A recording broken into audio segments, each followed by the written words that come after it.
हमेशा की तरह टुनटुनी चिड़िया और बंटी कबूतर एक पार्क में बैठकर बातें कर रहे थे। अचानक बंटी कबूतर टुनटुनी चिड़िया से कहता है, टुनटुनी, आखिर कब तक हम लोग इस तरह छिप छुपा कर मिलते रहेंगे? मैं तुमसे शादी करना चाहता हूँ। कल तुम तैयार रहना, मैं तुम्हें अपनी माँ से मिलवाने ले चलूंगा। पर बंटी, मेरे माँ बाप नहीं है। मैं एक अनाथ चिड़िया हूँ। बचपन में ही मेरे माँ बाप गुजर गए थे। मेरी परवरिश एक अनाथ आश्रम में हुई है। क्या तुम्हारी माँ इस रिश्ते के लिए तैयार होंगी? टुनटुनी, ये सब मेरे ऊपर छोड़ दो। मेरी माँ मुझसे बहुत प्यार करती है, वो कभी इस रिश्ते के लिए मना नहीं करेंगी। अगले दिन बंटी कबूतर टुनटुनी चिड़िया को अपनी माँ से मिलवाता है। टुनटुनी को देखकर बंटी कबूतर की बहन लूसी कहती है, अरे भैया, ये कौन है? आप इन्हें यहाँ लेकर क्यों आए हैं? हाँ बेटा, ये चिड़िया कौन है और तू इसे अपने साथ यहाँ क्यों लाया है? माँ, ये टुनटुनी है और मैं इससे शादी करना चाहता हूँ। तब बंटी कबूतर की माँ बबली कबूतरी कहती है, बेटी, तुम्हारे माँ बाप कहाँ हैं? तुम उनसे मुझे मिलवाओ, उनसे मैं तुम्हारी शादी के बारे में बात करूँगी। आंटी जी, मैं एक अनाथ चिड़िया हूँ। मेरे माँ बाप बचपन में ही गुजर गए और मेरी परवरिश एक अनाथालय में हुई है। मेरा बंटी के अलावा इस दुनिया में कोई नहीं है। उसकी ये बात सुनकर बबली कबूतरी भड़क जाती है और गुस्से से कहती है, बेटा, तू पागल हो गया है क्या, जो तू इस अनाथ चिड़िया से शादी करेगा? तेरे लिए तो मैंने एक से बढ़कर एक रिश्ते देख रखे हैं, बस तुझे हाँ करने की देरी है। हाँ भैया, माँ बिल्कुल सही कह रही है। इस अनाथ से शादी करके तुम हम लोगों की नाक कटवाओगे क्या? पता नहीं इसके शरीर में किस माँ बाप का खून दौड़ रहा है। भैया, अगर तुमने इससे शादी कर ली तो मेरी भी शादी नहीं होगी। इतना सुनकर टुनटुनी चिड़िया रोती हुई वहाँ से चली जाती है। इस तरह कई दिन गुजर जाते हैं। एक दिन बंटी कबूतर छुपके से टुनटुनी चिड़िया से शादी कर लेता है और उसे लेकर अपने घर आता है। अरे बेटा, ये तूने क्या कर लिया? इस अनाथ ने तो मेरा घर ही बर्बाद कर दिया। मेरा बेटा मेरा नहीं रहा। तभी बंटी की बहन लूसी कबूतरी वहाँ आती है और अपनी माँ को लेकर कमरे में जाती है। माँ, रोने धोने से क्या फायदा? भैया ने शादी तो कर ही ली है। अब हमें इस चिड़िया को घर से बाहर निकालने का उपाय सोचना होगा। मेरी मानो तो तुम टुनटुनी चिड़िया से अच्छा बर्ताव करना शुरू कर दो, फिर मौका देखकर इसे ठिकाने लगा देंगे। हाँ बेटी, तू बात तो सही कह रही है, हमें ऐसा ही करना होगा। बबली कबूतरी टुनटुनी से अच्छा बर्ताव करने लगती है। वो टुनटुनी को अपने पास बुलाती है और उससे कहती है, टुनटुनी, मैंने तुझे बहू के रूप में स्वीकार कर लिया है। मेरी गलती के लिए मुझे माफ कर दे। मैं अपने किए पर बहुत शर्मिंदा हूँ। अपनी सास की बातें सुनकर टुनटुनी चिड़िया खुश हो जाती है। धीरे धीरे समय गुजरने लगता है और टुनटुनी चिड़िया गर्भवती हो जाती है। टुनटुनी चिड़िया अपनी गर्भवती होने की बात किसी को नहीं बताती। वो सोच रही थी जब शाम को बंटी कबूतर आएगा तो उसे बताएगी। जब बंटी कबूतर शाम को घर आता है तब टुनटुनी चिड़िया अपनी गर्भवती होने की बात बंटी कबूतर को बताती है। बंटी कबूतर ये सुनकर बहुत खुश हो जाता है। अगले दिन बंटी कबूतर कुछ दिनों के लिए अपने दोस्त की शादी में चला जाता है। उसके जाने के बाद लूसी कबूतरी अपनी माँ से कहती है, माँ, बहुत अच्छा मौका मिला है। भैया कुछ दिनों के लिए घर से बाहर गए हैं। इस अनाथ चिड़िया को ठिकाने लगाने का इससे अच्छा मौका कभी नहीं मिलेगा। उन दोनों माँ बेटी की बातें टुनटुनी चिड़िया सुन लेती है और रात में सभी के सो जाने पर टुनटुनी चिड़िया घर छोड़कर भाग जाती है। जब बंटी कबूतर घर आता है तो उसकी माँ कहती है, बेटा, मैं कहती थी ना, अनाथ चिड़िया से शादी मत कर। देख, वो किसी और के साथ भाग गई। ऐसे ही दिन बीतने लगते हैं। एक दिन जब बंटी कबूतर नदी किनारे पानी पीने जाता है तो उसकी मुलाकात टुनटुनी चिड़िया से होती है। टुनटुनी चिड़िया उसे सारी बात बताती है। तब बंटी कबूतर टुनटुनी चिड़िया के साथ अपना अलग घर बसा लेता है। कुछ दिनों बाद उनके घर एक प्यारी सी बेटी होती है। फिर सभी खुशी खुशी रहने लगते हैं। चंपकवन जंगल में एक गरीब कबूतर बंटी अपने परिवार के साथ रहा करता था। बंटी कबूतर टेसू की फूलों की खेती करता था। हर साल होली पर उन्हीं फूलों से वो प्राकृतिक रंग बनाकर बेचा करता था। हालांकि इस काम में ज्यादा कमाई नहीं थी। क्या जी, सुबह से लगे हो? कब तक बनेगा आपका रंग? हमें सुंदरी चाची के घर जाना था। उसके घर होली के गीत होने वाले हैं। अरे हाँ, ऐसा करो, तुम चली जाओ, मैं तो नहीं जा पाऊंगा। मैं कहती हूँ छोड़ो ये सब। जितने मन से रंग बनाते हो उतने मन से कोई खरीदता भी तो नहीं है। ले देकर एक दो रंग तो होते हैं आपके पास। अरे जरा बाजार जाकर देखो। दूर क्यों जाते हो? अपने पड़ोसी कालू भैया को ही देख लो, उन्होंने भी इस बार अपनी दुकान में होली पे नई नई चटकीली रंगों से भर रखी है। ऐसे में कौन खरीदेगा तुम्हारे फीके रंग? नहीं टुनटुनी, सब क्या कर रहे हैं ये देखकर मैं अपना काम नहीं छोड़ सकता। मेरे दादा बाबा सभी यही काम करते थे। और तुम्हें पता है टुनटुनी, असली होली तो इन्हीं टेसू के फूलों से खेली जाती है। भगवान श्री कृष्ण भी तो इन्हीं से होली खेलते थे। हाँ, लेकिन तब ये चाइनीज रंग नहीं आते थे बाजार में।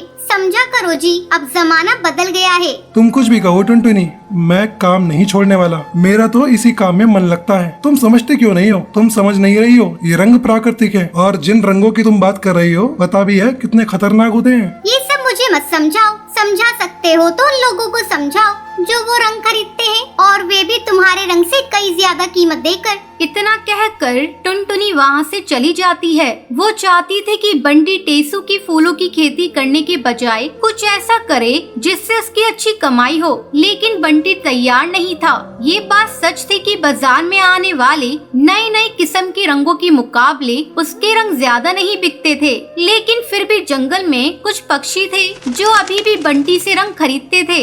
अरे बंटी पुत्र, आज दिखा इस बार कैसा रंग बनाया है तूने।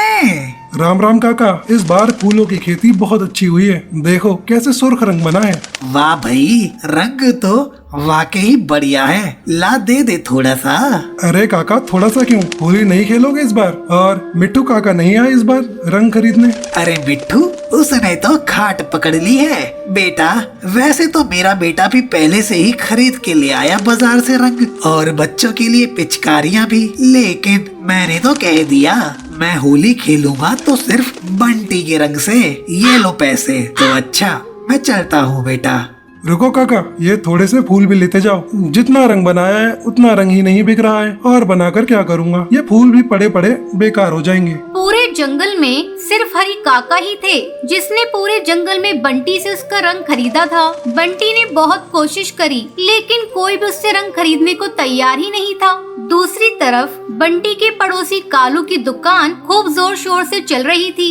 वे शहर से जो भी रंग खरीद कर लाया था वो होली से पहले ही सारे के सारे बिक गए थे। अरे कालू भैया, कहाँ चल दिए? आज दुकान नहीं खोलना क्या? अरे बंटी, माल हो तब खोलूंगा ना दुकान। कल ही सारा का सारा माल बिक गया। आज मैं शहर जा रहा हूँ माल खरीदने। वैसे तुम्हारा क्या हाल है? कुछ कमाई हुई कि नहीं? नहीं भैया, कल हरी काका आकर लेकर गए थे थोड़ा सा रंग, उसके बाद से तो कोई भी नहीं आया। कोई और आएगा भी नहीं। माफ करना बंटी, तुम्हारा धंधा तो खराब नहीं करना चाहता था। हाँ, लेकिन मुझे भी तो कमाई करनी है। अब तुम्हारी तरह बेवकूफ थोड़ी हूँ। पहले इन बेकार फूलों को उगाने में वक्त, मेहनत और पैसा बर्बाद करूँ, फिर रात दिन लगकर इनसे रंग बनाऊं और फिर बैठकर मक्खियाँ मारूं। अब भी वक्त है, मान लो मेरी बात। मेरी दुकान पर मुझे एक पक्षी की जरूरत है। अच्छा खासा पैसा दे दूंगा तुम्हें। मुझे भी भरोसे का कबूतर मिल जाएगा और तुम्हारी भी मदद हो जाएगी। नहीं भैया, अभी नहीं। मुझे जरूरत हुई तो बताऊंगा आपको।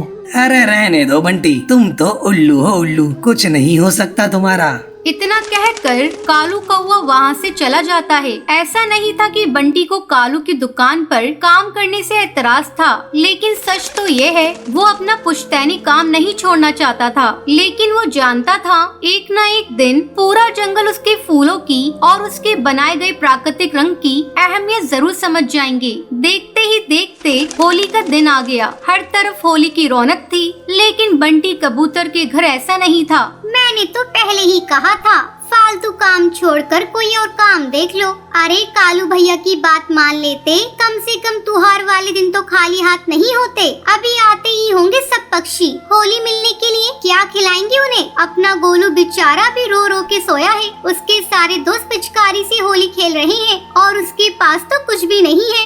अरे क्यों नहीं है? इतना सारा रंग है तो सही। जाओ बुलाओ बाहर, में खेलूंगा उसके साथ होली। रहने दो जी, बस झूठ बोलकर कोई फायदा नहीं है। बंटी टुनटुनी को समझाने की कोशिश करता है, लेकिन तभी हरी काका अपने पोते रियो के साथ वहाँ आ जाते हैं। अरे बंटी, होली की बहुत बहुत बधाई। बेटा ये लो, बहू ने गुंजिया बनाकर भेजी हैं। आपको भी होली की बधाई काका। भाभी को मेरी तरफ से धन्यवाद कहना। हैप्पी होली अंकल जी, और थैंक यू। थैंक यू क्यों बोल रहे हो? मैंने क्या किया? आपकी वजह से मैं ठीक हो गया। अब मुझे कहीं भी नहीं जल रहा। रियो की बात बंटी कबूतर को समझ नहीं आ रही थी। उसने हरी काका की तरफ देखा, तब उन्होंने बंटी को बताया। बिल्कुल ठीक कह रहा है। ये पहले 2 दिन खूब होली खेल रहा था। तुम्हारे पड़ोसी कालू की दुकान से लेकर गए थे, ना जाने कैसा तेजाब जैसा रंग दे दिया। इस कालू ने बच्चे की नाजुक खाल जल सी गई। इतना रोया कि कुछ पूछो मत, पूरा शरीर जल रहा था इसका। अच्छा, फिर क्या हुआ? डॉक्टर के पास लेकर गए होंगे। इसका बाप तो ले जाने वाला था, लेकिन मैंने रोक लिया। तुमने जो टेसू के फूल दिए थे ना, उन्हीं को पीसकर पूरे शरीर पर लगाया तो देखो शाम तक बिल्कुल ठीक हो गया। क्यों रियो बेटा, ऐसा ही हुआ था ना? हाँ अंकल, आपके फूलों में तो जादू था। मैं एकदम ठीक हो गया और उसके बाद मैंने खूब होली खेली, वह भी उन रंगों से जो दादाजी आपके पास से ले गए थे। बहुत ही मजा आया। हाँ बंटी, मेरे घर में तो सबने तय कर लिया है, तुम्हारे बनाए गए रंगों से ही होली खेलेंगे। इसलिए तुमसे और रंग खरीदने आया हूँ। लाओ दे दो जरा, इस बार थोड़ा नहीं बहुत ज्यादा। हरी काका की बात सुनकर बंटी की आंखों में आंसू आ जाते हैं। वो काका को रंग बांध कर देता है। फिर थोड़ी देर बाद कुछ और पक्षी भी आते हैं और बंटी से रंग ले जाते हैं, साथ ही टेसू के फूल भी। जंगल में जिस किसी ने भी कालू की दुकान से रंग लेकर होली खेली थी, उन सबको एलर्जी हो गई थी। जैसे ही सबको रियो के हुए फायदे का पता चलता है, तो सभी उसके इलाज के लिए बंटी से उसके फूल ले जाने लगे।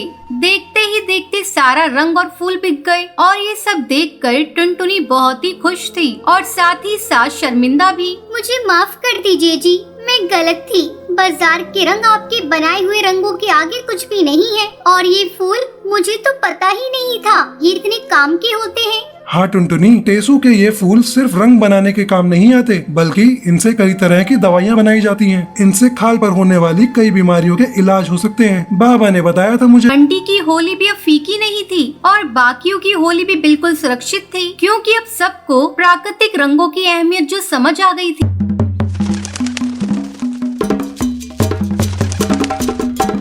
एक बार चिंटू चिड़ा दूसरे जंगल में अनाज लेने जाता है। वहाँ उसकी मुलाकात टुनटुनी नाम की चिड़िया से होती है। चिंटू चिड़ा टुनटुनी चिड़िया से शादी कर लेता है और उसे अपने घर लेकर आता है। चिंटू की माँ टूनी अपनी बहू टुनटुनी को देखकर बहुत ही खुश होती है। अरे वाह चिंटू, तू तो बहू रानी बहुत ही सुंदर लाया है। अगर मैं तुम्हारे भरोसे रहता तो तुम केवल घरेलू बहू ही ढूंढ कर लेकर आती। तो क्या कमबख्त इसे लाया है तो क्या ये घर के काम नहीं करेगी? माँ जी, आप ये कैसी बातें कर रही हैं? मैं आप सबकी सेवा करूंगी। बहू, तुम्हारे ये सोने के जेवर कितने सुंदर हैं और तुमने कितना सारा जेवर पहन रखा है। लगता है तुम्हारे घर वाले बहुत ही ज्यादा अमीर हैं। हाँ माँ जी, वो तो है। मेरा मायका बहुत ही अमीर है। मेरे मम्मी पापा ने मुझसे एक बात कही है कि ससुराल जाने पर ये सारे जेवर अपनी सास को दे देना। ये सुनकर टूनी खुश हो जाती है। अरे चिंटू, तेरी बीवी तो सुंदर होने के साथ साथ समझदार भी है। थोड़ी देर बाद माँ जी, ये लीजिए मेरे सारे जेवर,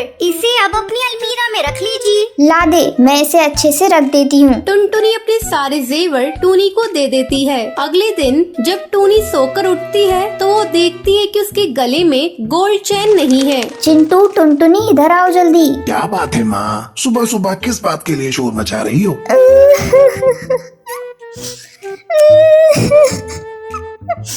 क्या बताऊं बेटा, मेरे गले में जो 10 तोले की सोने की चैन थी वो गायब है। वो मेरे गले में नहीं है, पता नहीं उसे किसने चुरा लिया। माँ जी, आपकी चैन चुराएगा कौन? याद करके देखिए, आपने उसे कहीं रख तो नहीं दिया है? अरे नहीं बहू, मैंने जब उसे उतारा ही नहीं तो रखने का सवाल ही नहीं होता। अब मुझे याद आया माँ जी, कल आप बाजार गई थी, लगता है वही किसी ने आपकी चैन को चुरा लिया। चोर चक्के भीड़ वाले इलाके में ही घूमते रहते हैं। शायद तू ठीक कह रही है बहू, मैं तो भूल गई थी कि कल मैं बाजार गई थी और मैं सोच सोच कर परेशान हो रही थी कि घर में से वो चैन कहाँ गई। तब चिंटू कहता है, माँ, मैं देख रहा हूँ आजकल तुम भुलक्कड़ होती जा रही हो। ऐसा करो, घर की सारी चाबियाँ टुनटुनी को दे दो। हाँ बेटा, तू सही कह रहा है। मैं अभी सारी चाबियाँ टुनटुनी को दे देती हूँ। टूनी घर की सारी चाबियाँ टुनटुनी को दे देती है। माँ जी, मैं ये सारी चाबियों को लेकर क्या करूँगी? इसे आप ही रखिए। अरे नहीं बहू, इसे अब तू ही संभाल। देख रही है मेरी याददाश्त कमजोर होती जा रही है। इसी तरह कई महीने गुजर जाते हैं। टुनटुनी पूरे परिवार पर अपना विश्वास जमा लेती है। जब चिंटू एक सुबह अनाज बेचने के लिए जा रहा होता है, तब उसे एक भी अनाज की बोरी नहीं मिलती। तब वो आकर अपनी माँ टोनी से पूछता है, माँ आपने अनाज की बोरियां देखी हैं क्या? नहीं बेटा, मैंने तो नहीं देखा। बहू से पूछ ले, क्या पता उसी ने कहीं रख दिया हो। नहीं माँ, टुनटुनी को भी नहीं पता। तभी टुनटुनी वहाँ आती है। चिंटू, घर में सारा अनाज खत्म हो चुका है। आज ही मुझे शॉपिंग करने जाना था और आज ही आपकी अनाज की बोरियां भी खो गई। ये लो मेरा राशन कार्ड, तुम्हें जितनी शॉपिंग करनी है कर लेना। टुनटुनी राशन कार्ड पाकर बहुत ही खुश होती है और चिंटू अनाज लेने के लिए जंगल चला जाता है। अचानक जंगल में चिंटू के मोबाइल पर एक SMS आता है। वो घबराकर जल्दी से घर फोन लगाता है। तब टोनी बताती है, मैं तुम्हें अभी फोन करने वाली थी, किसी ने सारे जेवर चुरा लिए। माँ ये टुनटुनी का काम है, उसने मेरे अनाज बैंक से सारा अनाज खाली कर दिया है। मैं अभी उसकी पुलिस कंप्लेंट करने जा रहा हूँ। चिंटू पुलिस स्टेशन जाता है। वहाँ कालू इंस्पेक्टर को अपनी लुटेरी बहू के बारे में बताता है। कुछ ही दिनों में लुटेरी चिड़िया गिरफ्तार हो जाती है। दोस्तों, आज के लक्की विनर्स के नाम ये रहे आपकी स्क्रीन पर। आज का सवाल ये है, चिंटू चिड़ा अपना राशन कार्ड किसे देता है? अगर आपको पता है तो आप हमें कमेंट करके जरूर बताएं। लक्की विनर के नाम कल की वीडियो में दिखाए जाएंगे। अगर आपको ये वीडियो पसंद आई हो तो इसे लाइक और ऐसी कहानियाँ देखने के लिए मेरे चैनल को सब्सक्राइब करना ना भूलें।